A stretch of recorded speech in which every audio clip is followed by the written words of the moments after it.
और मैं ही नहीं देवता। यह कृत्य कृत्य हुई मेरी मिथिला समाज, कर रहा जनको है पदे बंदनो। शिवक प्राप्त। न्याय प्रेम का अवलंबन ले, जननायक का कर्म निभाओ। हो गृहस्थ पर करो साधना, तुम्हें नहीं व्यवधान मिलेंगे। है आशीष हमारा राजन घर बैठी,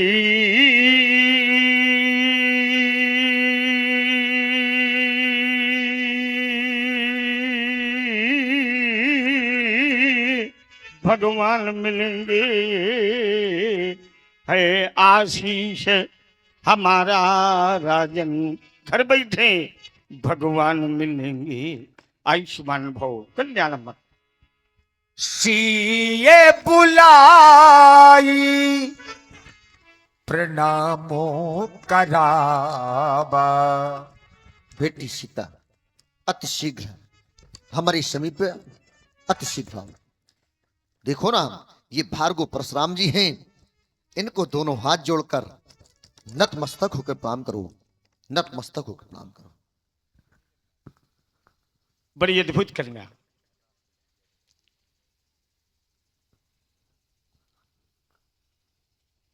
धरती के अंतर से प्रगति,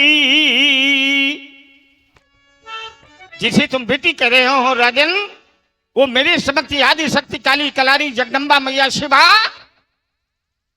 कैलाश के उत्तुंग शुंग को बिहाए आज धराधाम के मार्ग से उद्गलित तो हुई। ये रहस्यात्मक भाव धरती के अंतर से प्रगति, हे धरती माँ की प्यारी, संतति भव सौभाग्यवती भव सीते जनक दुलारी। तव सिर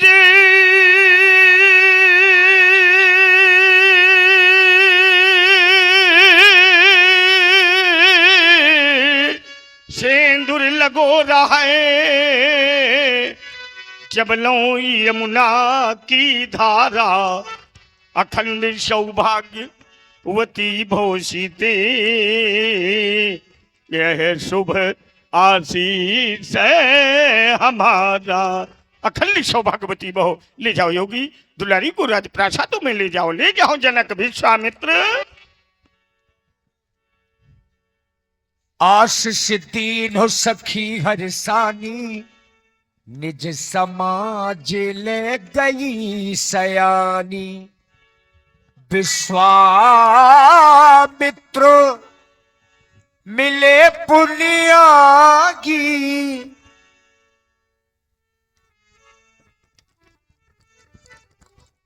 और बाबा सब कुशल है? हाँ, सब कुशल मंगल। आज बहुत दिनों के पश्चात आपके दर्शन हो रहे हैं। लग रहा मिथिला में आप केवल अकेले ही विचरण कर रहे हैं। नहीं, तो फिर जब भी हम आपसे मिले अकेले नहीं मिले।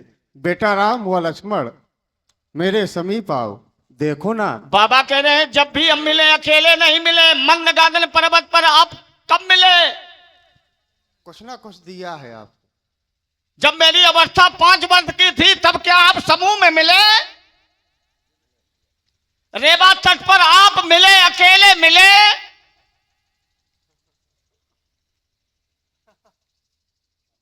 और आज भी हमें आप अकेले ही दिखाई दे रहे। और यदि आपके साथ और भी कोई है तो हमें दिखाया जाए।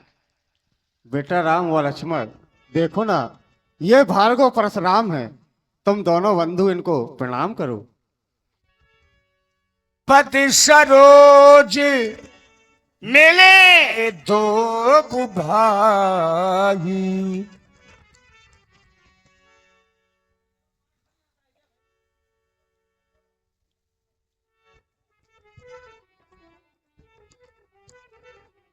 तुम्हारे बालकों को यहीं से मैं सुंदर आशीर्वाद दे रहा हूं, उनका सदैव मंगल हो।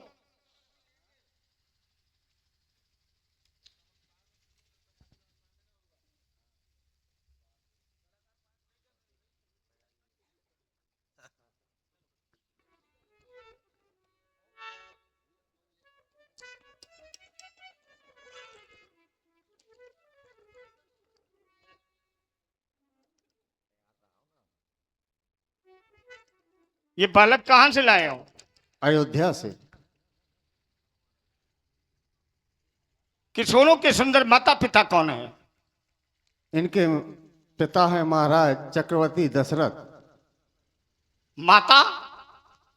माता जो ये सांवले वर्ण का है, इनकी माता का नाम कौशल्या, और जो ये गौड़ वर्ण का है, इनकी माता का नाम सुमित्रा। और मेरी माता का नाम रेणुका, और आपकी माता का नाम? हमारी माता का नाम क्या है, तुम नहीं जानते हो का? अगर जानते होते तो क्या नाती बाबा से पूछता? नहीं, आप कह दो कि नहीं जानते। नहीं जानते। अच्छा, नहीं बताओ जानते। आप। क्योंकि मेरे सामने इस प्रकार की धृष्टता,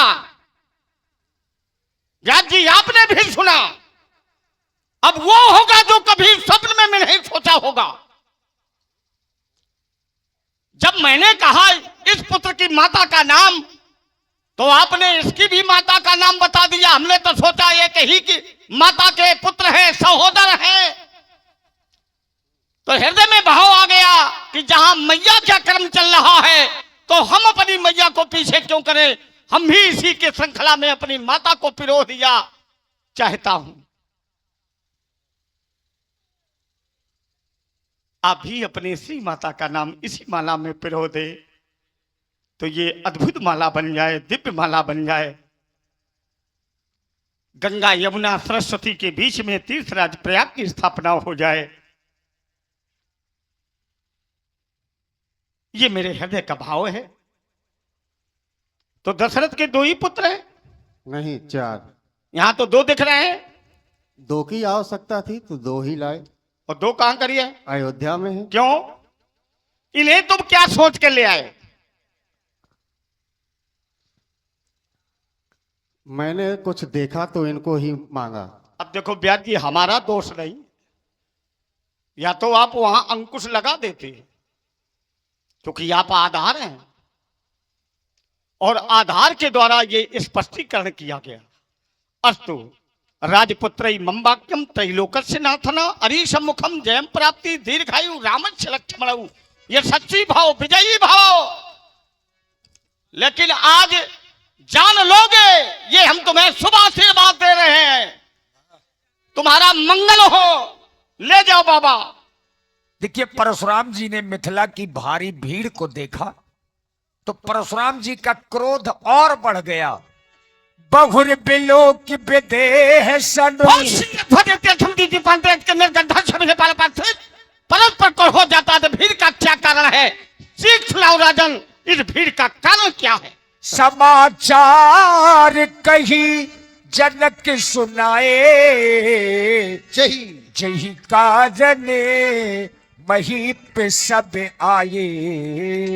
तत्वनिष्ठ इन समस्त नेपालों के आने का कारण हमारी बेटी सीता है देवता। हमारी बेटी सीता ने अपनी मैया कथनानुसार उसने का जनकार कर दिया कि सीता ने उठा लिया जगो, जिसको लख धीरा जो मेरा छूट गया।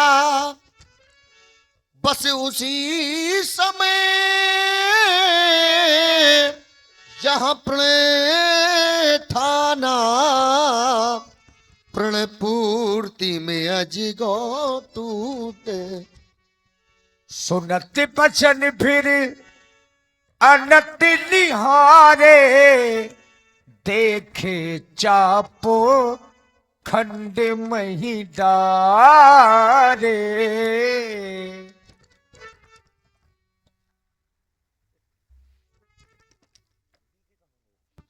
ये संसार कितना स्वार्थी।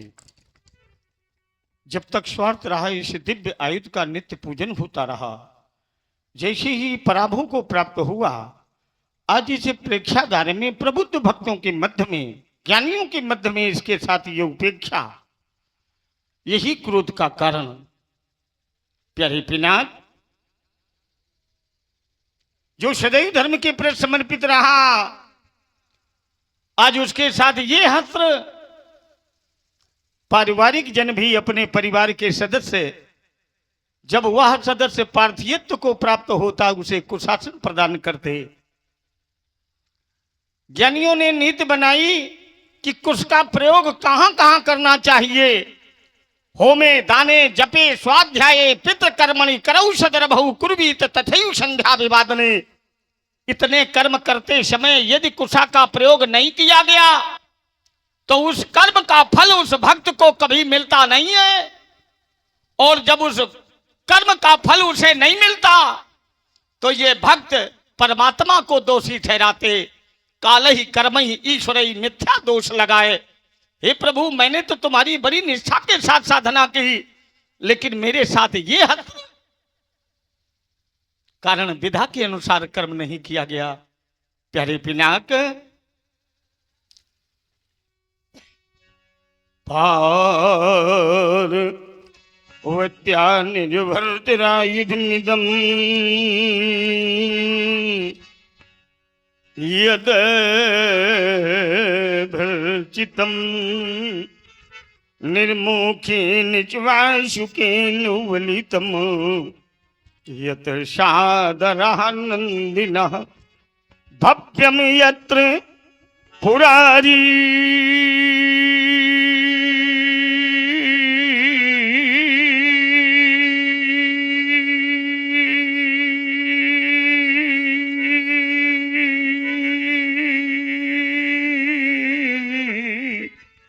यन्मन्मथो उन्मादः सत्यो मम राम नाम विभवै द्वैधाम कृतम दृश्यते।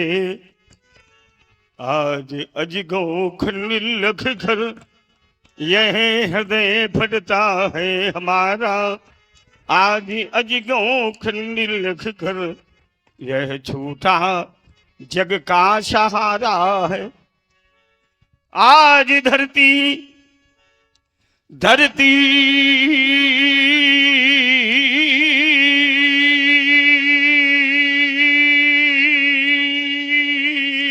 रो पड़ी बन बेसहारा। टूटने के पूर्व तुमने क्यों नहीं हमको पुकारा। परम शिव नैनी से तपी मौन क्यों हो। बोलो गुरु बंधु बोलो, आज मौन क्यों हो। कहाँ रह गई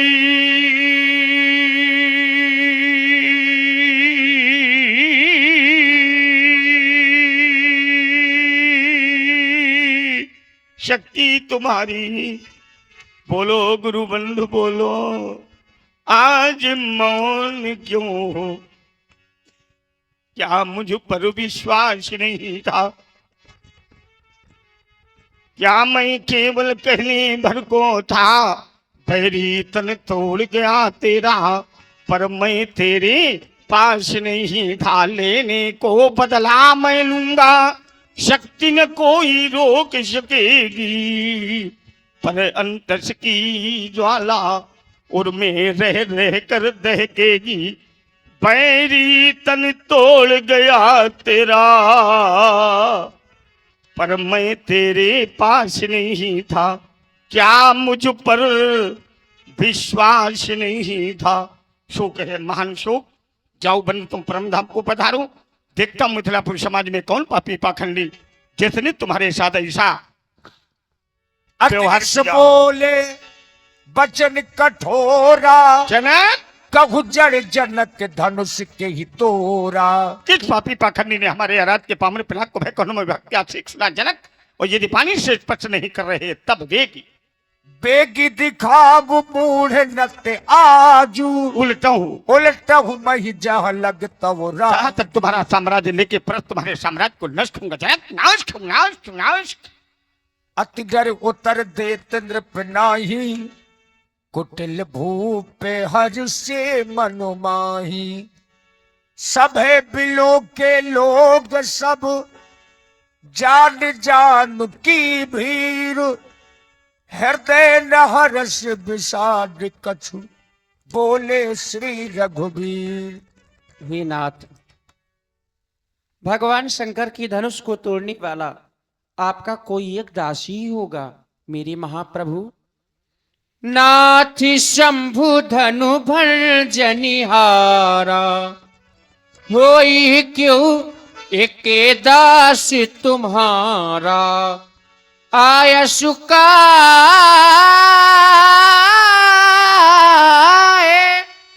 कहिए किने मोही बारे बारे मुनि बिन बहु तो ही सेवे धनुष तोड़ने वाला तो कोई शिव का प्यारा ही होगा जिसने ऐसा अपराध किया वह दास आपका ही होगा जो कृपा पात्र है ऋषियों का जो कृपा पात्र है मुनियों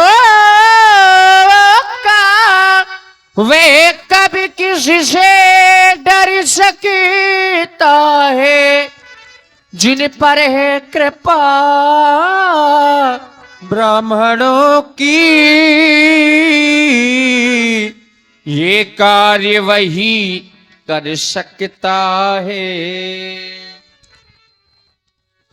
जिस पर है कृपा ब्राह्मणों की। धनुष तोड़ने वाला का ब्राह्मणों का कृपा पात्र। व्यास जी अब तो हमें धनुष तोड़ने वाला मिल गया। तल वितल सुतल तलातल रसातल पाताल भू भुआ स्वा जना तपा महासतमय पाताल नाथ पातालाद ब्रह्मलोकांतम अखिल ब्रह्मांड में फिर राम जितनी कृपा तुम्हारे ऊपर ब्राह्मणों ने की इतनी कृपा किसी पर नहीं हुई। तुम्हारा जन्म ब्राह्मणों की कृपा, तुम्हारी शिक्षा दीक्षा ब्राह्मणों की कृपा, यहां तक पहुंचे ब्राह्मणों की कृपा, आगे भी उत्तरोत्तर गगनोन्मुखी तक तुम्हारा यश प्रसारित होगा ब्राह्मणों की कृपा। क्या धनुष तुम्हारे द्वारा तोड़ा गया? यदि नहीं तो वो दास तो दास रहा, वो सेवक भी कहलाने का अधिकारी नहीं है। कारण सेवक सो जो जो करे शिवकारी अरे अज करनी कर करिए लड़ाई। सेवक का धर्म है सेवा करे धर्म करे, अनीत कभी ना सोचे करना तो बहुत दूर। अब तू आज उस प्रेक्षागार में वो बांकुरा हमसे लड़ाई लड़े हमसे युद्ध करे। सुनो राम सुनहु राम जही शिवो धनु तोरा राम सहस बाहु समसोरी पुमो। साधारण शत्रु नहीं कार्तवीर अर्जुन के साथ भुजाओं के समान मेरा बैरी है। जिस प्रकार से मैंने क्षण मात्र में कार्तवीर अर्जुन के साथ भुजाओं को छेदा, आज धनुष तोड़ने वाले की दोनों भुजाओं को छाटूंगा। सो बिल गावू बिहारी समाजा नत न तुम्हारे जई है सब राजा। सो नाम धनुष तोड़ने वाला बिलग अलग आओ उठकर मेरे सामने आओ। और यदि नहीं आया तो आज इस समाज में कोई दिखाई नहीं देगा। पलक झपकते जब तक धनुष तोड़ने वाला नहीं मिलेगा, आज वो रौद्र तांडव होगा, आज वो रौद्र तांडव की पराकाष्ठा होगी। राम अगर धनुष तोड़ने वाला नहीं मिला अब तो भूव राम का खिंचाओ रघुनंदन। इस कार्य का क्रियान्वयन रेणुकानंदन राम के द्वारा किया जाएगा। कौन है शिवद्रोही, धर्मद्रोही, गुरुद्रोही? सुनी मुनि बचनो लखन मुस्काने बोले परसु धरही अपमाने। सुनी मुनि बचनो। आइए सुंदर संवाद श्रवण करें।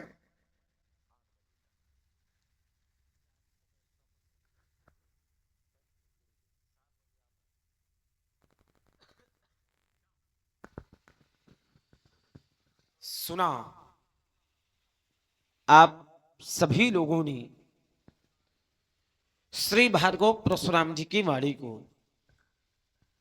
धनुष तोड़ने वाले के विरोध में श्री परशुराम जी की एक घोषणा हो गई, जिह शिवधनु तोड़ा सहस बाहु समसोरिप मोरा। सो विलगाओ बिहाई समाजा न तुम्हारे रिंग हैं सब राजा। धनुष तोड़ने वाला सो बिलग आओ समाज से अलग होकर आ जाए, अथवा बिहाई समाजा समाज ही उसको छोड़ करके अलग हो जाए। यदि ऐसा नहीं किया गया तब मारे जाइए सब राजा, सभी राजा मारे जाएंगे। कब? जब धनुष तोड़ने वाला अलग नहीं होगा तब। विचार करने लगा, कुछ समय पूर्व जब यही धनुष नहीं टूटा था तो मिथिला में एक समस्या थी, और समस्या यह थी, बोले धनुष नहीं टूट रहा। धनुष नहीं टूट रहा था तो मिथिला के लोग दुखी थे, महाराज जनक दुखी थे। धनुष तोड़ने वाले ने धनुष को तोड़ करके महाराज जनक की समस्या का समाधान कर दिया। अब समस्या श्री परशुराम जी के सम्मुख है, और समस्या यह है कि टूटा तो कहीं तोड़ा, किसने तोड़ा?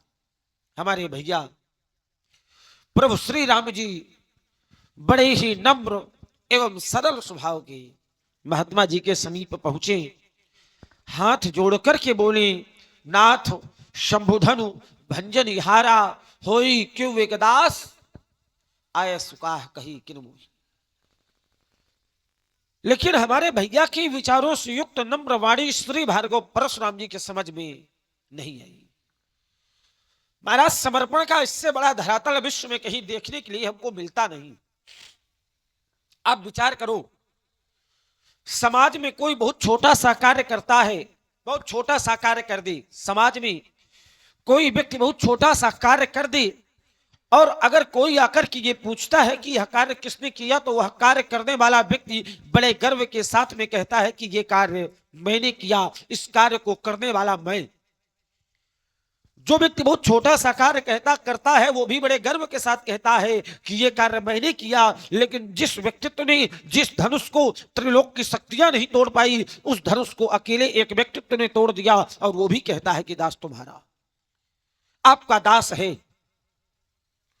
फिर भी परशुराम जी समझ नहीं पाए। चलो भैया की वाणी इनके समझ में आवे अथवा ना आवे, लेकिन ईमानदारी से इस बात का हमको पूर्ण विश्वास है कि हमारी वाणी बहुत जल्दी समझेंगे। महात्मा जी प्रणाम। आयुष्मान भव, विजयी भव, यशस्वी भव, कल्याण मत, तुम्हारा मंगल हो। आनंद हो गया, आनंद आनंद ही आनंद हो गया आपके वचनों को सुन करके। और महाराज सब बढ़िया, सब कुछ ईमानदारी से। क्यों इतने तुम हमारे कब से हितैषी हो गए? अरे ब्राह्मणों को हृदय से। अब तुम्हें सच्चाई तभी बताएंगे जब तुम हमें ये बताओ कि धनुष तोड़ा किसने। महाराज सच्चे समर्थक हो, ब्राह्मण देवता अगर माने सच्चे अनुयायी हो। और सब मेरी बात तो सुने आप, सब बढ़िया है ना? सब कुशल। बस अब शांत हो जाइए, इतना यहाँ पूछना था। चलिए एक निवेदन तो हमारा समाज से है भैया, इसका थोड़ी बेस कम करके बढ़िया बना दीजिए अपने हिसाब से। एक निवेदन तो हमारा समाज से, और समाज से ये है कि भैया रातें भर समाज को हमने अच्छे ढंग से नहीं देखा है। जो दो चार लोग आप लोग बैठे हैं, तो अब सुबह का वो समय है, ब्रह्म मुहूर्त का समय है, और आप लोग भी इतनी दूर बैठे हैं कि हमको दिख नहीं रहे हैं। तो थोड़ी अगर आप लोग आगे आ जाएं, पीछे बैठना है तो आगे बैठना है, अपने आप आसन लेते हैं। अगर आपको नीचे ना बैठना हो तो एक समाज का रूप बन जाएगा, हमको भी लगेगा कि हम किसी को सुना रहे हैं, है ना? हमको ऐसा ना लगे कि ये जो पंडाल लगा है हम इसको सुना रहे हैं, ऐसा लगे कि हमको सुनने वाले कोई हैं। आप लोग समझदार हैं, इतनी ज्यादा सर्दी नहीं कि आप लोग आगे के पास बैठे हैं और आप लोग पीछे बैठे हैं। बढ़िया देखिए, ये लक्ष्मण परशुराम संवाद रामलीला, तो घी को खाने वाले और पचाने वाले कभी लोग होते हैं। जो माठा के प्रेमी रहे वो जा चुके हैं, अब आप लोग घी के प्रेमी हैं, तो हमको ज्यादा कहना ना पड़े, आप लोग खुद समझदार हैं। अगर आप लोग वास्तव में संवाद सुनने के लिए आए हैं, संवाद के प्रेमी हैं, तो बढ़िया आगे ये स्थान खाली तो पड़ा है, तो हमको भी लगे कि 4 लोग 10 लोग हमको सुन रहे हैं।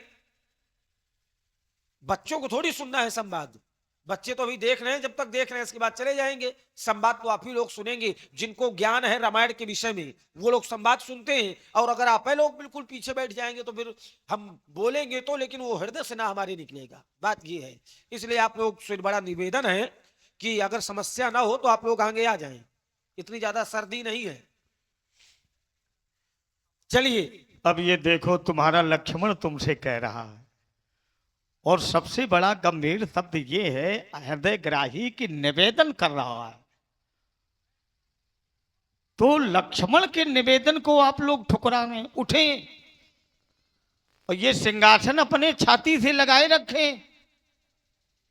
ये कभी छूटे नहीं। ये देखो उधर ये भक्त बैठे हैं, ये सभी उठे, वहां से उठकर मंच पर बैठो आकर। जब तक आंख में आंख न मिले, नेत्र में नेत्र न मिले। महाराज बोलो बेटे। ऊसर बीज बय फल जथा। नहीं, प्रभाव पड़ेगा है ना? जहां तो- तो जैसे योगी बैठे। चलिए महाराज, सभा में बैठे सभी उपस्थित विज्ञजन पुनः अपना ध्यान और अपने कान दोनों हमारी ओर लगाएं। मैंने परशुराम जी से कहा कि महाराज और सब कुशलता? बोले सभी प्रकार की कुशलता है। अच्छा, ईमानदारी से परशुराम जी को देख करके क्या लगता है कि सभी प्रकार की कुशलता है? विचार करो आप। क्या परशुराम जी को देख करके ऐसा लगता है कि सभी प्रकार की कुशलता है?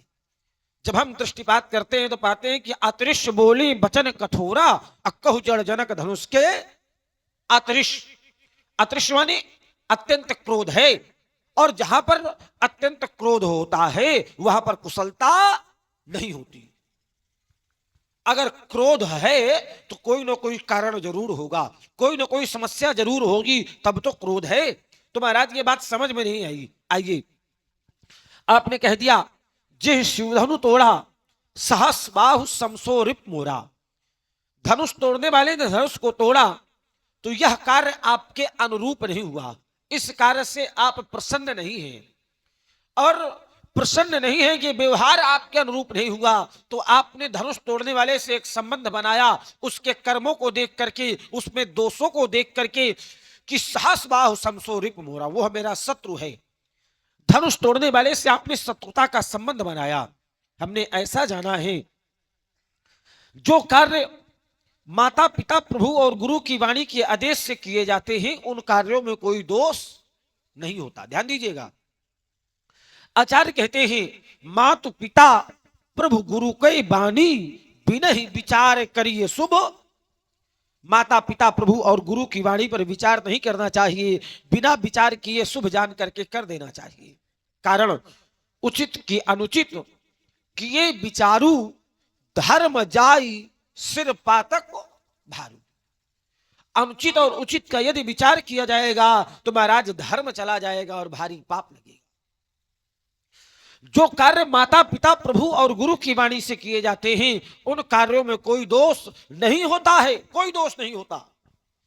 धनुष तोड़ने वाले ने धनुष को तोड़ा तो गुरु के आदेश से तोड़ा। आचार्य कहते हैं उठौ अमुख भंजो भव चापा, मेटहु तात जनक परितापा, तो सुन गुरु बचन चरण सिर नावा, और हर्ष विषाद न कछ उर आवा।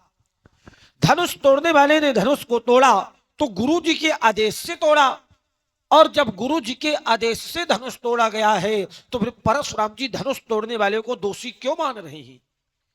धनुष तोड़ने वाले में दोष क्यों देख रहे हैं?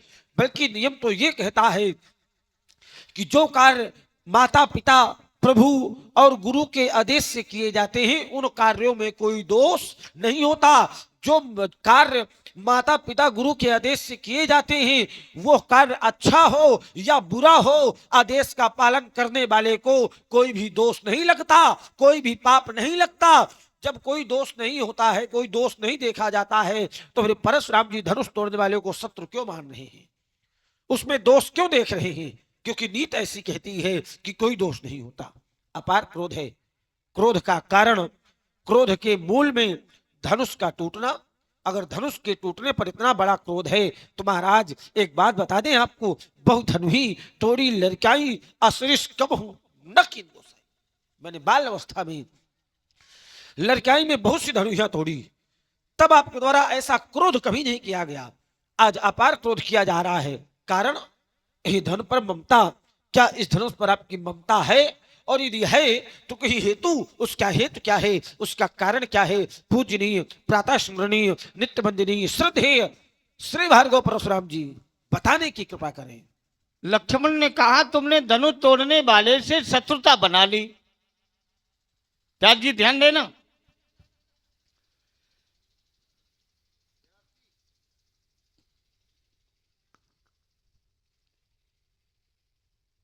तो शत्रुता बनाने का कारण है उसने हमारे गुरुदेव के दिव्य आयुध के साथ व्यवहार कैसा किया।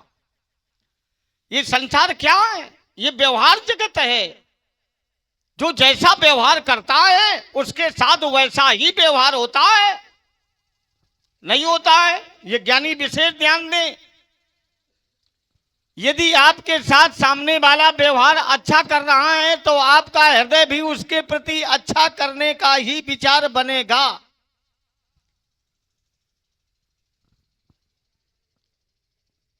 इस संसार में कोई किसी का न शत्रु है न मित्र है,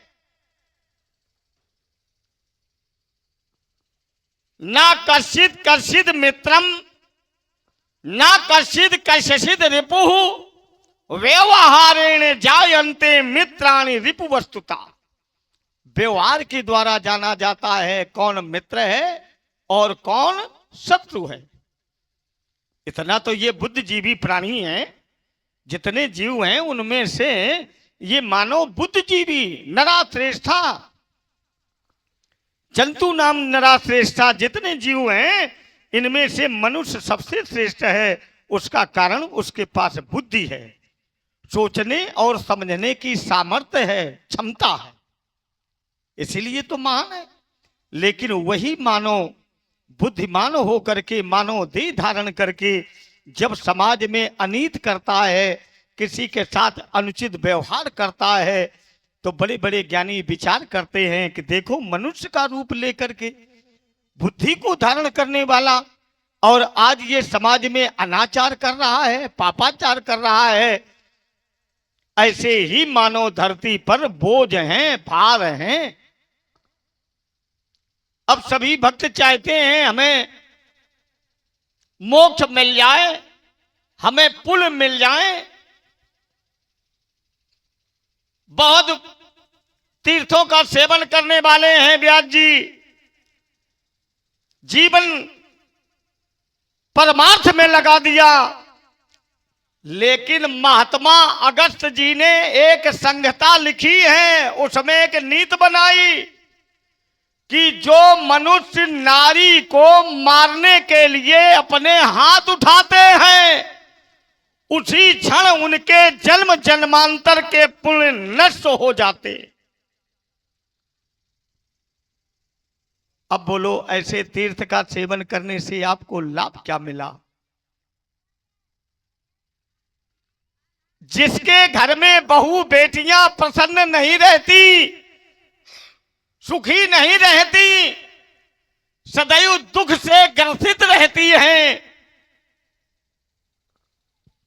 उस घर में कभी भी लक्ष्मी का समावेश नहीं होता है, वहां दरिद्रता निवास कर लेती।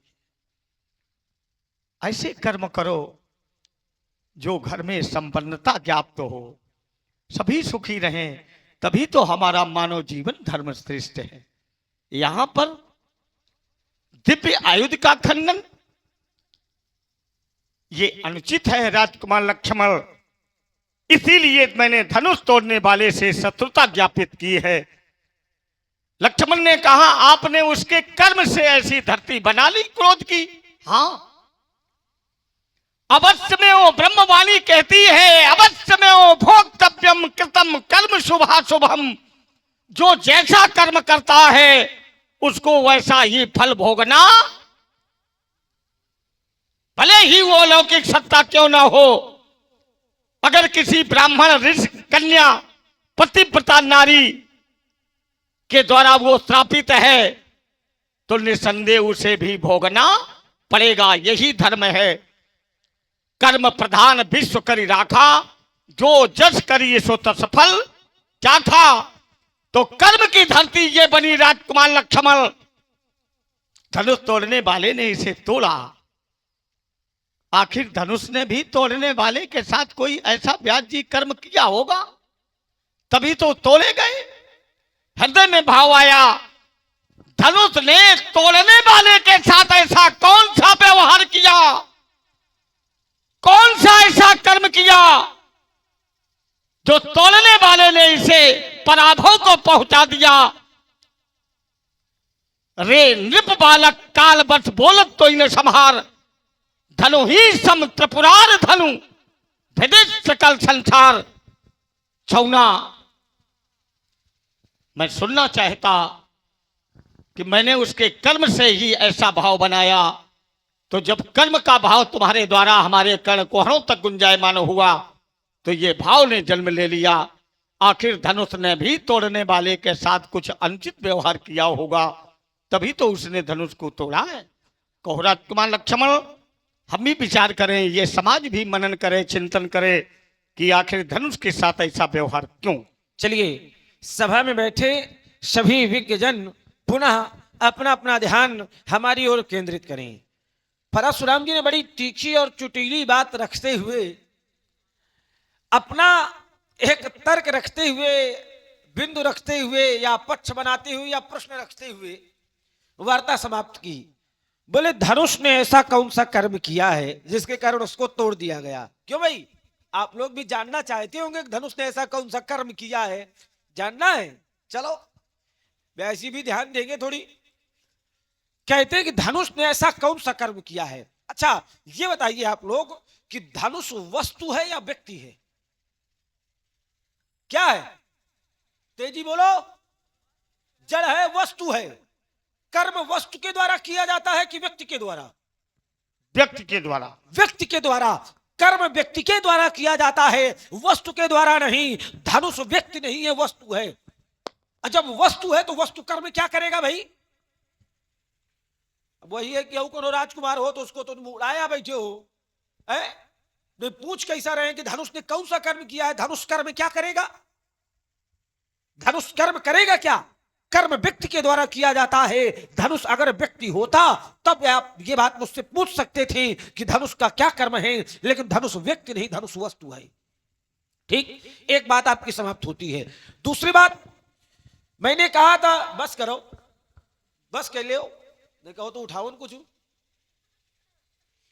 दूसरा विषय मैंने दिया था, मैंने कहा था कि महाराज जो कार्य माता पिता प्रभु गुरु के आदेश से किए जाते हैं उन कार्यों में कोई दोष नहीं होता है। ध्यान दीजिएगा, मैंने ये बात कही थी कि जो कार्य माता पिता प्रभु और गुरु के आदेश से किए जाते हैं उन कार्यों में कोई दोष नहीं होता है। तो परशुराम जी कहते हैं कि कर्म प्रधान है, यहां पर व्यवहार से ही जाना जाता है। जो जैसा व्यवहार करता है उसके प्रति वैसा ही भाव स्थापित होता है।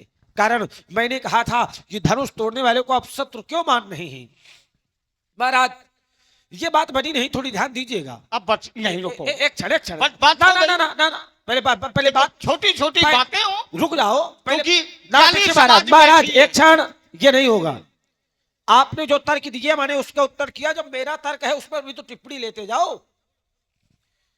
मैंने कहा था कि उसने गुरु के आदेश से धनुष को तोड़ा तो आप शत्रु क्यों मान रहे हैं? आपने कहा कि उसने ऐसा व्यवहार किया है। महाराज जो कार्य गुरु के आदेश से किए जाते हैं, प्रभु के आदेश से किए जाते हैं, माता पिता के आदेश से किए जाते हैं, उन कार्यों में व्यवहार मायने नहीं रखता, व्यवहार का अर्थ नहीं होता।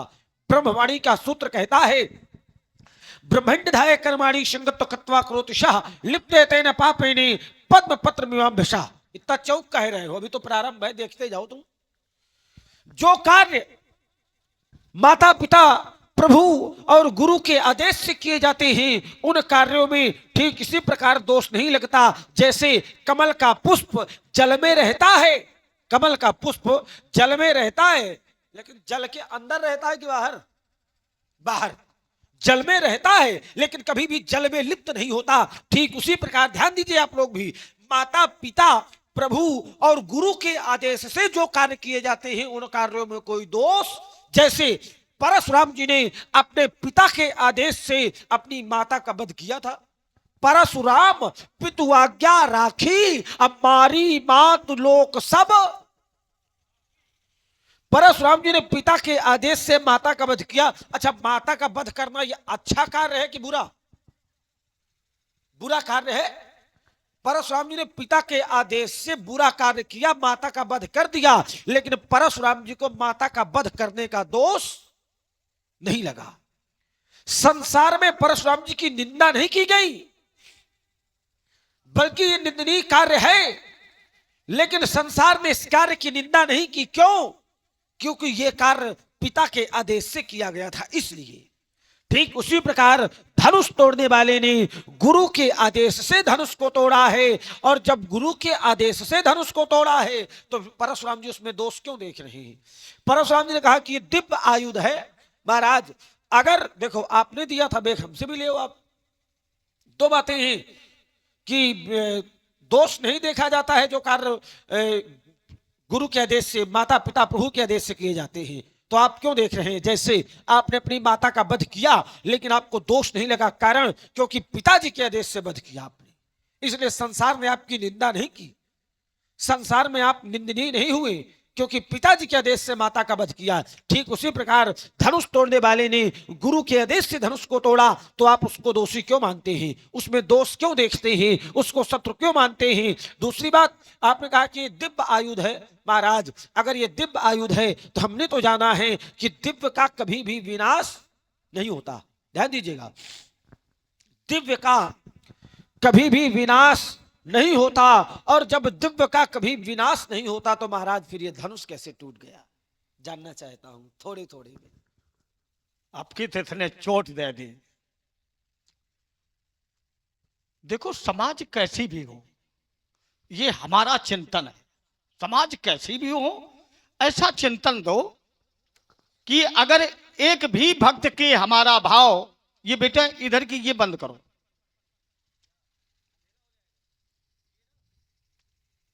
हाँ ये प्रकाश को बंद करो, तभी तुम हमारे पाले में आओ। नहीं, प्रकाश बंद हो जाएगा तो तुम 9-11 हो जाओगे, ये नहीं होगा भैया, तुम ना बंद करना। लक्ष्मण ने कहा, आपने भी तो अपनी मैया का वध किया, आपको किसी ने दोषी नहीं ठहराया। लक्ष्मण, जिस समय मेरे द्वारा माता के प्रति ऐसा व्यवहार हुआ, वो मेरे जीवन की इतनी हृदय विदारक घटना रही कि हमसे ज्यादा उस कल्पना का भान किसी को नहीं हो सकता। पिता की वाणी कठोर है लेकिन हितकारी है। पिता संत मुनि महात्मा ज्ञानी समाज के बड़े वृद्ध ये कठोर वाणी बोलते हैं, लेकिन इनकी कठोर वाणी में भी उस सामने वाले का कल्याण छिपा होता है। जिसने पिता की फटकार को सह लिया, जिसने पिता के, गुरु के, प्रभु के, वयोवृद्धों के आदेश का पालन कर लिया, वो महाराज महान बन गया। जितने सूर्य के ताप को सह लिया, वो देदीप्यमान बन गया, ऊर्जावान बन गया, तेजवान बन गया, ओजवान बन गया, ज्ञानवान बन गया। कारण इनके न रहने पर उस भक्त के लिए, उस पुत्र के लिए दसों दिशाओं में अंधकार छा जाता है। पुत्र धरती पर आया, ये संसार को दिखाने वाला मुझे कौन? आज अगर हमारे माता पिता इस धरती पर ना होते तो आप लोग कल्पना करें ये संसार हमको कौन दिखाता। माता ने अपनी गोदी में बैठा करके समाज का दर्शन कराया अपने बेटे को, लेकिन पिता ने अपने पुत्र को कंधे पर बैठा करके संसार का ज्ञान कराया, संसार की ऊंचाई को बताया। भला ऐसे पिता, ऐसे गुरु, ऐसे प्रभु की अवज्ञा करके कौन अपात्रता का पात्र बनेगा? जिस समय मेरे द्वारा कार्तवीर अर्जुन का वध किया गया, सारा ब्रह्मांड स्तब्ध था, कोई नहीं बोला। किंकर्तव्य विमूढ़ की स्थिति में था राजकुमार लक्ष्मण। उस समय मेरे पिता ने मुझे पापी शब्द से संबोधित किया। अरे पापी, तुमने ब्रह्म की हत्या की है, तुम्हारे ऊपर ब्रह्म हत्या का दोष लगा है। आप कल्पना करो, जिस महापुरुष ने मुझे संसार दिखाया, आज वो महापुरुष मुझे पापी शब्द से संबोधित कर रहा। मैं बड़ा त्रसित हुआ, हृदय बड़ा क्षुब्ध हो गया। मैंने 10,000 वर्ष तक साधना की, इसके पश्चात भूत भामन भगवान शंकर ने कहा, बेटे यहां साधना करने से कोई फल नहीं मिलेगा। फिर कला नैमिषारण्य की धरती पर जाओ, जहां पर तुमने है बंशियों का रक्त बहा करके एक नहीं 5 कूप तुमने रक्त से प्लावित कर दिए हैं, रक्त से भर दिए हैं। जब मैंने वहां पर साधना की, भगवान शिव पुनः प्रकट हुए, पुत्र वरदान मांगो। हमने कहा, भगवान हमारे पिता ने मुझे पापी शब्द से संबोधित किया, आज तो हमारे पिता ने ही कहा है कल ये संसार मुझे पापी कहेगा। ऐसा कुछ करो जो मैं इस पाप कर्म के बंधन से मुक्त हो जाएं। उस समय भगवान शिव ने मेरे ऊपर कृपा की, सुमित्रानंदन, और जो 5 रक्त कुआं के जो रक्त से कुआं भरे थे मुरली, वो पवित्र जल के रूप में परिवर्तित हो गए। तब भगवान शंकर ने वरदान दिया, जो आज से परशुराम की पवित्र धरती कर्म धरती का दर्शन करेगा, उसके जन्म जन्मांतर के पाप नष्ट हो जाएंगे। जो इस जल का आचमन करेगा उसका कल्याण होगा। जो इस जल की पंचचक्र तीर्थ की परिक्रमा करेगा उसको मनोवांछित फल प्राप्त होगा। आज भी नैमिषारण्य की धरती पर जो चक्र तीर्थ बना है वो जल चक्राकार घूमता हुआ दिखाई देता है। ये परशुराम की देन है। भक्त बड़े श्रद्धा के साथ जाएंगे और अपने जन्म जन्मांतर के पापों से मुक्त होंगे। जो भक्त अपने पितरों का श्राद्ध नैमिषारण्य की पवित्र धरती पर करते हैं, महाराज उनके पितर सदैव प्रसन्न रहते हैं। और जब पितर प्रसन्न होंगे, इसीलिए तो समाज में ब्राह्मणों की महत्ता बढ़ गई। अगर वर्ष में एक भी बार तुम्हारे घर में ब्राह्मण नहीं आया, तुमने ब्राह्मण की सेवा नहीं की, तो याद रखना तुम्हारे घर में किया गया श्राद्ध, होम, जप, तप, इसका फल तुम्हें मिलने वाला नहीं है। कारण ना तो देवता ग्रास ग्रहण करेंगे, ना ही तुम्हारे पूर्वज ग्रहण करेंगे। और जब ब्राह्मण घर में आता है, होम करता है, मंत्र का उच्चारण करता है, उस मंत्र से 2 रस निकलते हैं। एक रस का नाम है हव्य और दूसरे रस का नाम है कव्य। हव्य रस का पान देवता करते हैं और कव्य रस का पान पितर करते हैं। जब देवता और पितर दोनों प्रसन्न होते हैं, तभी तुम्हारे घर में धन, संपन्नता और संतति की प्राप्ति होती है। और जब तक पितर प्रसन्न नहीं होते, कोई कल्याण करने वाला नहीं। आपके पितृलोक में जहां आपके पूर्वज रहते हैं, वहां मात्र केवल सूर्य देव ही ऐसे सक्षम देव हैं जो वहीं पर पहुंच सकते हैं। इसीलिए तो सभी भक्त प्रातः स्नान करके सूर्य को जलाभिषेचित करते हैं, जल को सूर्य के श्री चरणों में समर्पित करते हैं। और सूर्य देव के साथ जब ये भक्त ऐसा व्यवहार करते हैं, सूर्य देव जब पितृलोक जाते हैं तो उन परिवार के सदस्यों की क्रिया का बखान करते हैं। पितर बड़े प्रसन्न होते हैं। कारण पितृलोक में सभी सब प्रकार की संपन्नता है, लेकिन महाराज वहां जल नहीं है। सूर्यदेव सभी को जल से तृप्त करते हैं। इसीलिए ये आज भी पंचचक्र तीर्थ की महत्ता है। लक्ष्मण ने कहा, जिसने धनुष तोड़ा उसने गुरु आज्ञा का पालन किया, बहुत अच्छा किया।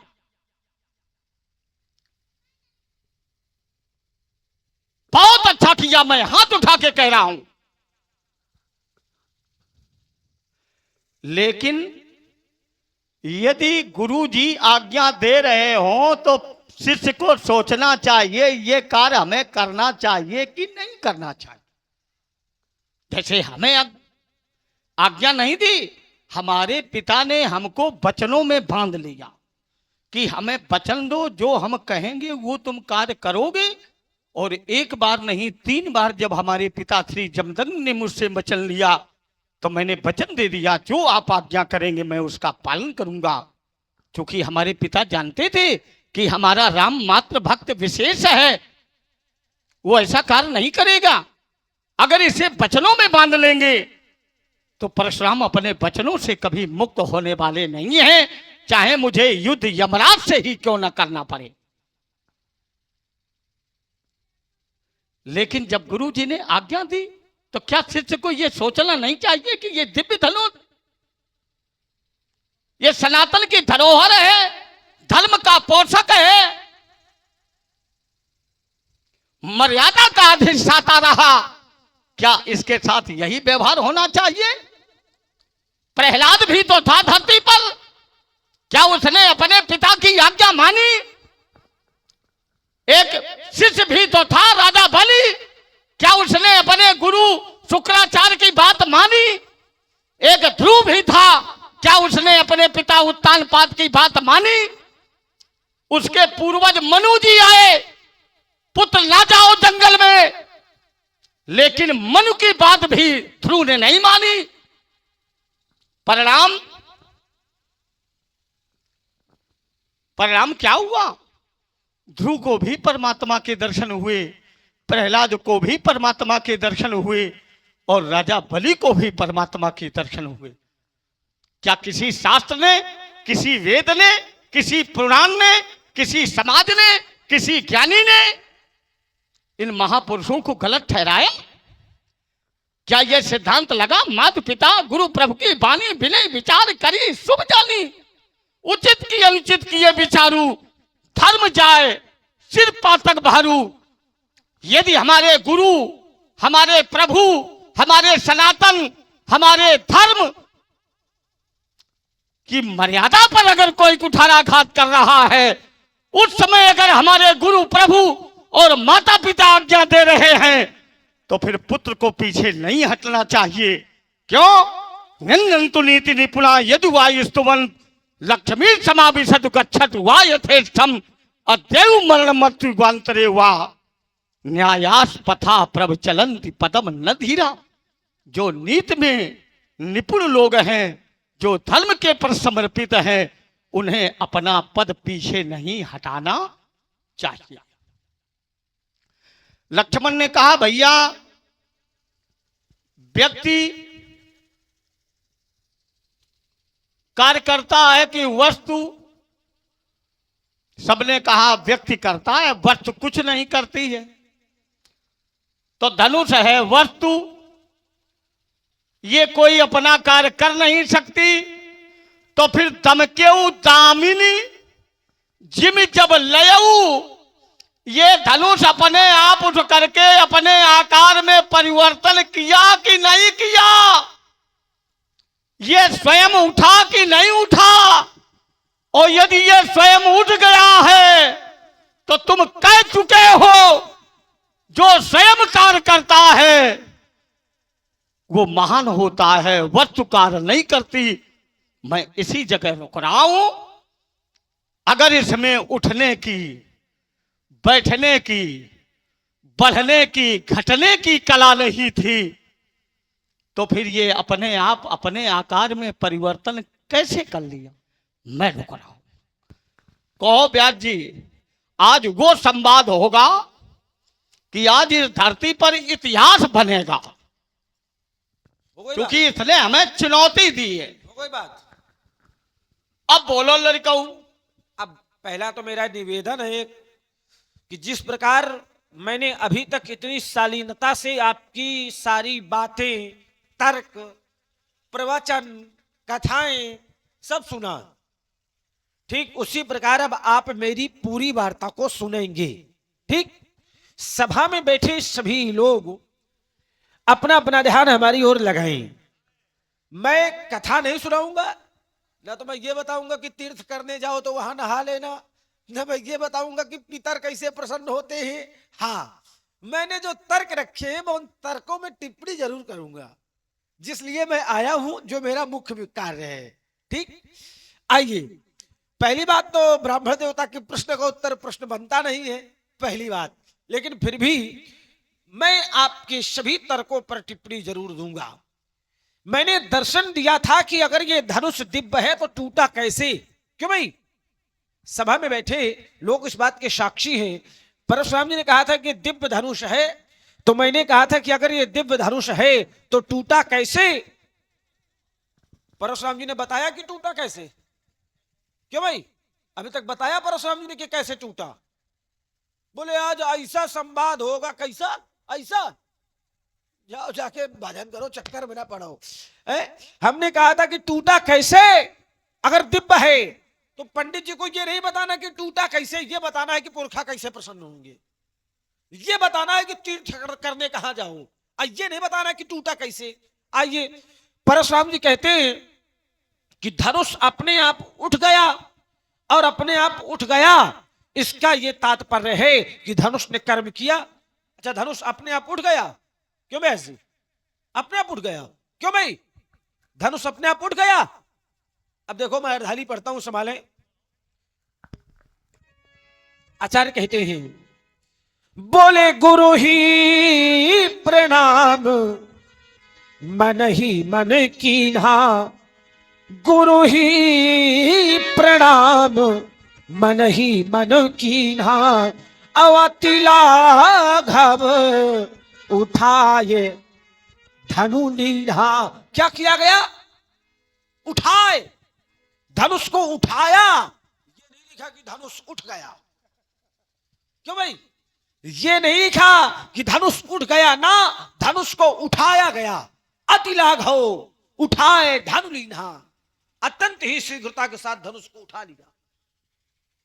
उठाया गया, अपने आप नहीं उठा। और आइए, इन्होंने कहा कि दम क्यों दामिन दुत जिम लयऊ पुनि धनु नभ मंडल सब।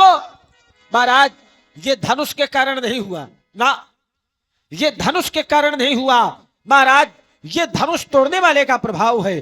धनुष तो जड़ है, धनुष जड़ है, लेकिन जिसने धनुष तोड़ा है, आचार्य कहते हैं, जो चेतन कहां जड़ करई, जो चेतन कहां जड़ करई, जड़ई करे चेतन,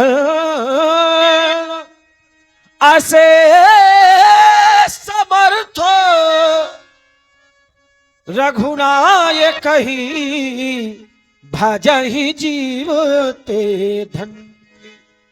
जिसने धनुष तोड़ा है उसका ऐसा प्रभाव है कि वो जिसको छू लेता है तो चेतन जड़ हो जाता है, जड़ चेतन हो जाता है। ऐसी समर्थ है उसमें। धनुष ने कर्म नहीं किया, धनुष अपने आप नहीं उठा, धनुष को धनुष तोड़ने वाले ने उठाया, और जैसे ही उठाया तब है दम क्यों दामिन। इसलिए धनुष कर्म नहीं कर सकता ना, इस पर सुधार करो आप। नहीं, एकोप जैसे एकोप प्रमाण देना आप कि धनुष ने कभी कर्म किया हो स्वयं हो। भाई भोले बाबा धनुष से कह देते कि जाओ धनुष दुष्ट का वध कराओ, निशाचरों को मारो, तो धनुष चला जाता, मार के चला आता। तो जानते कि धनुष कर्म करता है। कम से कम वो बातें करो कि सबके हृदय में। एक क्षण, इतना काहे परेशान होते हो आप? तो ऐसे भगते हो जैसे किसी ने डंडा लेके बिल्कुल पीछे से भगा दिया हो। और आइए देखिए, हम चाहते हैं लोहा, मैंने कहा था, और जब लोहा गर्म हो महाराज, उसी समय उस पर सुनो छूट कर तो, दो, तो एक आकार ले लेता। ये लोहा ऐसा है कि हमेशा गर्म रहता है, और इसके गर्म होने के चक्कर में पड़ोगे तो भस्म हो जाओगे। तो यही चक्कर में ना पड़ो भाई। यही मैंने कहा था अच्छा, कि जो कार्य माता पिता प्रभु और गुरु के आदेश से किए जाते हैं उन कार्यों में कोई दोष नहीं होता। तो परशुराम जी कहते हैं कि प्रहलाद ने पिता की बात नहीं मानी, ध्रुव ने पिता की बात नहीं मानी। एक शिष्य थे, अभी देखते जाओ का निकलता है, वो तो हम बहुत देर से देख रहे हैं कि एक तरफ बिल्कुल साफ है। देखो, उतना बोलो जितने में काम चले नहीं। शिष्य हैं, बोले बलि, उसने अपने गुरु की बात नहीं मानी। अच्छा, इन्होंने 3 उदाहरण दिए, इन तीनों ने बात क्यों नहीं मानी? गुरु अगर कहे कि सामने परमात्मा हो, आप परमात्मा के दर्शन करने जा रहे हो, परमात्मा को प्राप्त करने जा रहे हो, और आपके गुरु जी कहे कि परमात्मा है लेकिन दर्शन ना करो, तो गुरु को छोड़ देना चाहिए, परमात्मा को पकड़ लेना चाहिए। संसार के पिता अगर कहें कि उस परम पिता के समीप ना जाओ तो संसार के पिता को छोड़ दो, लेकिन परम पिता के समीप चले जाओ। यहां बात ना मानी जाए, लेकिन और देखिए, मेरा तर्क बात मानने या ना मानने में नहीं था, ध्यान दीजिए, यही महीन बात है महाराज। बातें तो वही है, सब अधिकतर मिल जाएंगी सुनने को, लेकिन उन बातों में नया जो होता है तो नया इस राजकुमार के द्वारा प्रस्तुत किया जाता है। महाराज मेरी बात मानने न मानने की नहीं है, मेरी बात यह है कि इनके आदेश से जो कार्य किए जाते हैं इन पर कोई दोष नहीं होता। आचार्य कहते हैं परशुराम पितु आज्ञा राखी, हमारी मातु लोक सब बोले तनये ययाति यौवन दयऊ, लेकिन पितु आज्ञा अघ अजस न भयऊ। पिता की आज्ञा से कोई पाप नहीं हुआ। जो कार्य माता पिता प्रभु और गुरु के आदेश से किए जाते हैं उन कार्यों में कोई दोष नहीं लगता। मैंने ब्रह्मवाणी का भी आपको प्रमाण दिया है, ठीक। इसलिए मैंने कहा था कि आप दोष क्यों देख रहे हैं, तो महाराज इधर उधर भगने से अच्छा है कि बढ़िया सीधे सीधे उत्तर लाते जाओ तो ज्यादा आनंद आएगा। जैसे ये दिव्य था तो टूटा कैसे, और जब दोष नहीं देखा जाता है तो फिर दोष क्यों। प्रवचन ना सुनाओ तो उनको भोले बाबा की सौगंध है, सीधे टिप्पणी देना। इसने कहा ये वो लोहा है गरम जो तुम्हें भस्म कर देगा। हम परशुराम को भस्म करने की कोई अग्नि बनी है?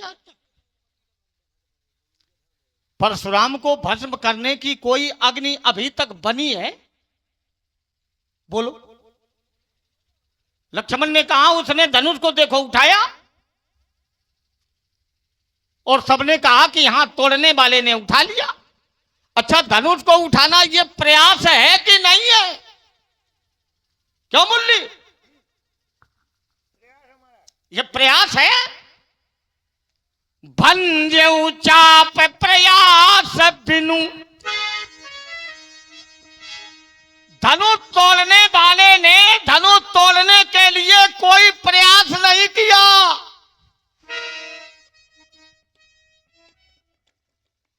अगर किया हो तो बताओ।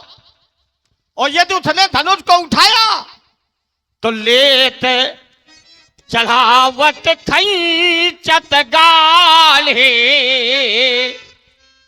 धनुष तोड़ने वाले ने धनुष को उठाया, प्रतंचा को बांधा, मौरवी को खींचा।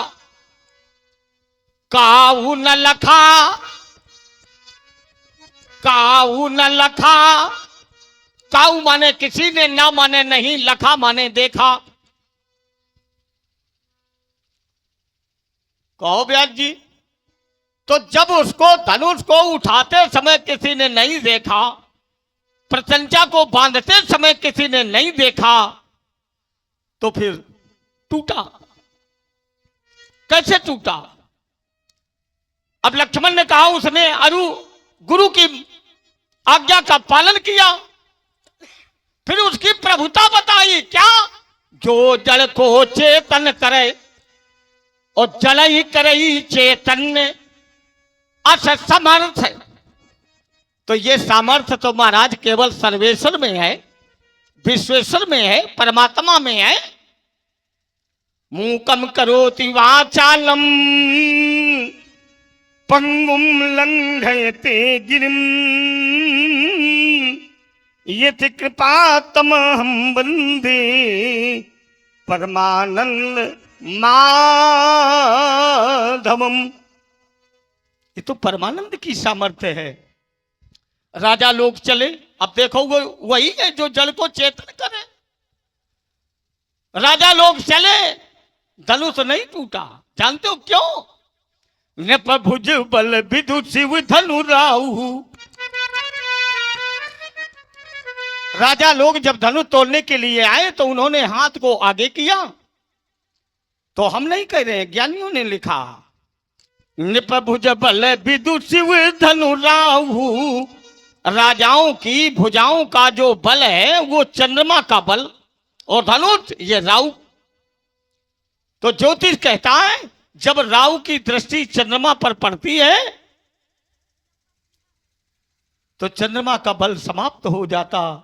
राजाओं ने हाथ आगे किया, बल को खींच लिया धनुष ने, धनुष नहीं टूटा। लेकिन जिसने धनुष तोड़ा है उडगन महुरूर, इस समाज में नक्षत्र रूपी राजाओं के मध्य में महाराज जिसने धनुष तोड़ा है वो चंद्रमा की तरह शोभा को पा रहा, वो तो पूर्ण चंद्रमा है। तो जब जो जल को चेतन करे और जल ही करे चेतन, अगर उसमें इतनी सामर्थ्य थी तो फिर उसने धनुष कैसे तोड़ा? उसी से धनुष टूटा है। तो फिर ज्योतिष कहता है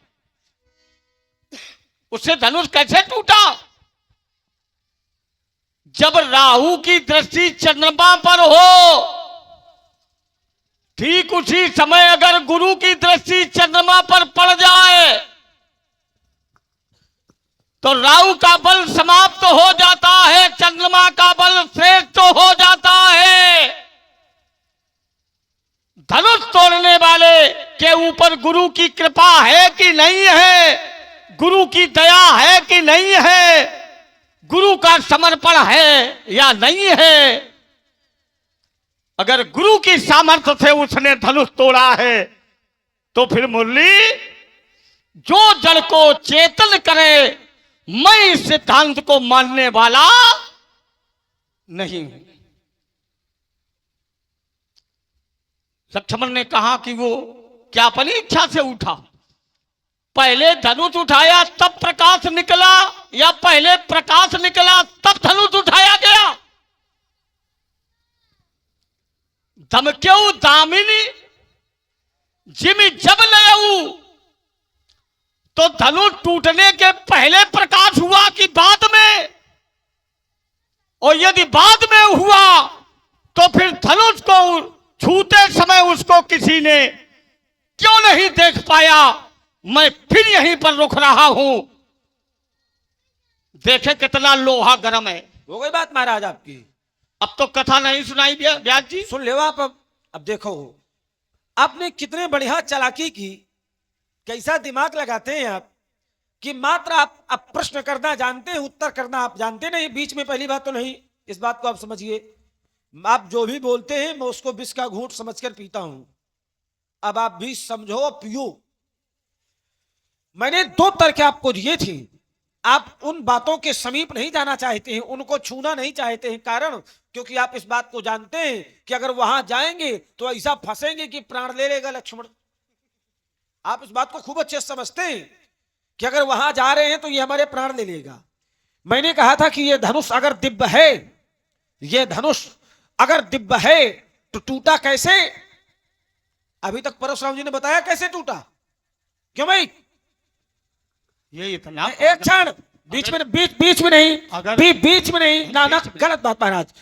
यही समस्या है। अगर हम ये जानते होते कि धनुष कैसे टूटा, इसमें सुधार तो करो। हम लड़कन के चक्कर में फंसे। इसमें सुधार करो आप। और ये बार गलत बात। यही दबाव दे रहा। उसको नीचे करो। हाँ नहीं, बहुत परेशान करेंगे इस तरह को। बिल्कुल पहली बात तो ये गलत बात है भाई। अब जब आप ये नहीं जानते, आप ये जानते हैं कि जब धनुष उठाया गया तो क्या क्या हुआ, कैसे उठाया, किसके आदेश से उठाया, ये आप जानते हैं। और ये नहीं जानते कि कैसे टूटा। भाई आप ही कहते हैं कि ये धनुष दिव्य है, तो मैंने कहा दिव्य है तो फिर टूटा कैसे बताओ। देखो महाराज, इतने बस नो देख रहे हैं, इतने भी या देख रहे हैं, इनमें ना जाने कितने देख रहे होंगे। ये ध्यान देना। हाँ, रोजे वाले अलग होंगे, ये वाले अलग हैं। आइए, मैंने कहा था कि जैसे आपने माता का वध किया पिता के आदेश से, आपको दोष नहीं लगा। क्यों? क्योंकि पिता का आदेश था। ठीक उसी प्रकार धनुष तोड़ने वाले ने धनुष को तोड़ा गुरु के आदेश से, तो फिर उसको दोष का है। कहा था मैंने, अभी तक बताया परशुराम जी ने कहा है। क्यों भाई? अभी तक उत्तर आया नहीं आया। मात्र इनको अपनी बात पे लेके, हमको खींच के हमको अपनी बात में ले जाएंगे और हम आपकी हर बात का उत्तर हर बार कर देते हैं। इसके बाद भी आप एक नया धरातल, नया फसाओ, नया अखाड़ा बनाते हैं कि इस बार लक्ष्मण को फंसा लेंगे और लक्ष्मण फिर से निकल जाता है। तो ये चालाकी ना करो महाराज। हम तो एक क्षण, हम तो आपकी बात पे उत्तर अपनी बालक बुद्धि के अनुसार करेंगे लेकिन आप भी थोड़ी अगर बातों को उत्तर करते चले तो आनंद आएगा। जैसे ये बात तुम्हारी हमारे हृदय को बड़ी अच्छी लगी। आपने कहा, लक्ष्मण ने कहा मैं जो भी कर रहा हूं ये देखो प्रकाश को स्पष्ट करो। देखिए महाराज, आपने कहा कि धनुष तोड़ने वाले ने धनुष को उठाया तो किसी ने देखा नहीं देखा। महाराज, धनुष तोड़ने वाले को धनुष उठाते सबने देखा। ध्यान दीजिएगा, धनुष उठाते रुक जाओ, पढ़ाओ, काफी पढ़े लिखे हो तुम, पता है, सुन लिया करो। कितने पढ़े लिखे हो मैं जानता हूं, जाओ काम करो अपना। उठाते सबने देखा, तोड़ते सबने देखा। ध्यान दीजिएगा व्यास जी, ये परशुराम बहुत बोलते हैं, महात्मा बहुत बोलते हैं, किसी ने नहीं देखा। तो लक्ष्मण कैसे बड़े आए, किसी ने नहीं देखा, कभी हमसे मिलो फिर हम बताते हैं देखा कि नहीं। उठाते देखा, तोड़ते देखा, देखा तो क्या नहीं क्या नहीं देखा। आचार्य कहते हैं ले तो चढ़ावत खैंचत गाढ़े काहू न लखा देख सब ठाड़े। क्या नहीं देखा? धनुष की डोरी को पकड़ के बांधना, उसको खींचना, ये किसी ने ही नहीं देखा। नहीं तो गुरु ही प्रणाम मन ही मन कीन्हा, अति लाघ हो उठाए धनु लीन्हा। ईमानदारी से बताइए व्यास जी, सौगंध है भोले बाबा की आपको, ये सबने देखा कि नहीं देखा? और आइए, तेहि क्षण राम मध्य धनु तोड़ा, भरे भुवन धुनि घोर कठोरा। ये सबने देखा कि नहीं देखा? देखा। सिर्फ तीन चीज, तीन क्रिया नहीं देखी गई, लेत चढ़ावत खैचत गाढ़े काहू न लखा। देख सब ठाड़े, ये नहीं देखा, बाकी उठाना तोड़ना सबने देखा। प्रभु तो चाप खंड महिरारे, देख लोग सब भय सुखारे। पर एक क्षण रुक जाओ, यहीं रुको ना। कैसे यहीं पे रुको? जहां नहीं रुकेंगे, वहां हम रुके, और जहां हम रुके वहां तुम ना, रुको। हम नहीं रोकते, और न पूरा आनंद आ जाए, अभी एक एक क्षण में आ जाए। हमको नहीं चाहिए आनंद। दूध का दूध, पानी का पानी। अरे जाओ, चक्कर में ना पड़ो। दूध का दूध, पानी का पानी बहुतों ने किया, और खुद पानी होके निकल लिए, हम वही के वही रह गए। चक्कर में ना पड़ो हमारे, इससे काम चलने वाला नहीं है। धनुष तोड़ने वाले ने खंड करके धरती पर डाल दिया, किसने देखा? सबने देखा। चाप खंड मई डारे, कार्य हो रहा कि हो चुका है, इस पर आप लोग चिंतन कर लें।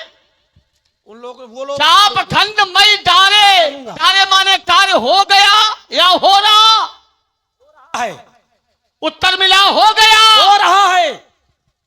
चक्कर में ना बड़ा, हो रहा है। डारे, हाँ तो डारे, डाल रहा है, हाँ। जहां पर रहा है, रही हाँ, है, हाँ। रहे हैं, हाँ। ये तो वर्तमान का बोध है। ठीक है। लेकिन जहां आया गया, डाला, खाया पिया, तो ये तो भूतकाल का बोधक है। यहीं पर ले उत्तर। तुम्हें आप उत्तर इसका भी ज्ञान नहीं है। आप उत्तर नहीं करते हैं, लेकिन मुझसे उत्तर लीजिए। हमारे व्यास जी बैठे हैं जो मानस मर्मज्ञ हैं, ईमानदारी से बताइए। प्रभु तो चाप खंड मही डारे, देख ही लोग सब है सुखारे। इन लोगों ने क्या देखा? आचार्य कहते हैं इन लोगों ने ये देखा कि धनुष तोड़ने वाले ने धनुष के दोनों खंडों को पृथ्वी पर डाला। ये देखा, ये नहीं है कि फेंक दिया या पड़े हैं, ऐसा नहीं कि पड़े हैं, डालते हुए लोगों ने देखा। तब देख लोग सब भय सुखारे।